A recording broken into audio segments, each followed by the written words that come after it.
Okay, so this is issue 4 of Sword of Flaws.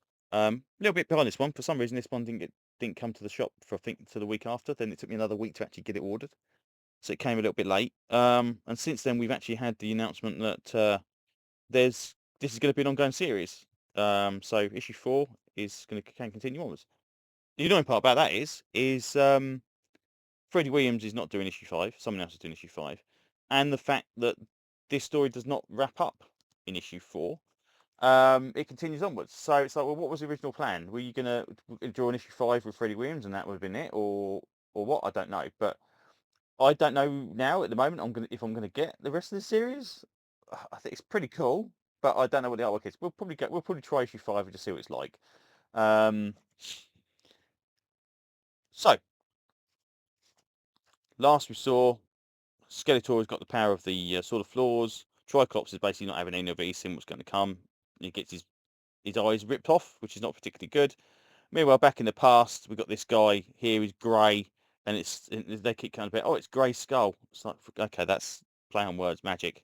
Anyway, one of the serpent guys are trying to get the sword, and they try and interfere. They basically, instead of being phantoms, they're trying to interfere. Like, oh, they've got to change Tom. Well, no, that's Tom should have played out exactly how it does. Now, have you messed this up? Have you now ruined it? And unfortunately, it also brings them kind of makes them a bit more tangible. And during the conflict with the serpent people, which again, should he have died there? Should he not have died there? Doesn't seem like he should have done. He turns into Hero, which is interesting. Although he's not named that yet. And then there's this weird thing here where they're attacking Skeletor, and he knocks his clamp off and knocks a bow, and it's just for Eternos. I don't know what Eternos is. That's really strange. But yeah.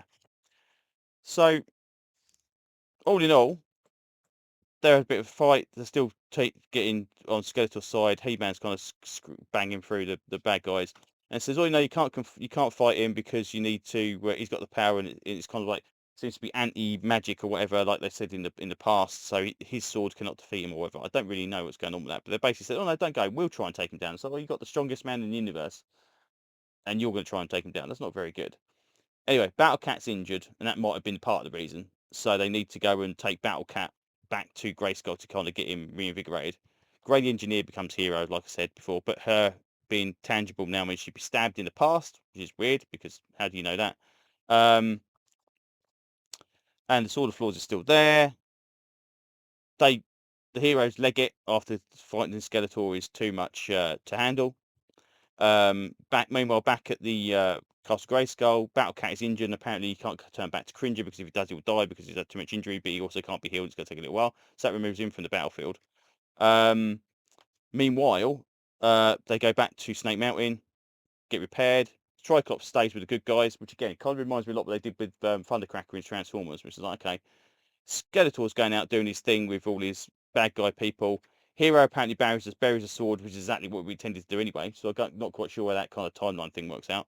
And then He-Man's Adam, and then he turns into He-Man. I don't quite know why he became Adam again. It's really weird. So all this bit at the end seems to be a bit jumbled up. And then issue 5, we've got this is it, 4 issues of this, and it doesn't really end, which is a bit annoying. So yeah, all in all, not too bad. Again, same stuff as I said before. The characters are really cool. I like seeing the people in there, but it would have been nice to actually wrap the story up and continue issue 5 being something different. But yeah, we'll see what issue 5's like. That's pretty much all I can say. So yeah, bit of a disappointment, but yeah, maybe it'll redeem itself in the following arc. We shall see. So yeah, I think that's pretty much it. That's all I can say really about this one so far. So yeah, thanks for listening, and hopefully I will see you on another video very, very soon. Bye.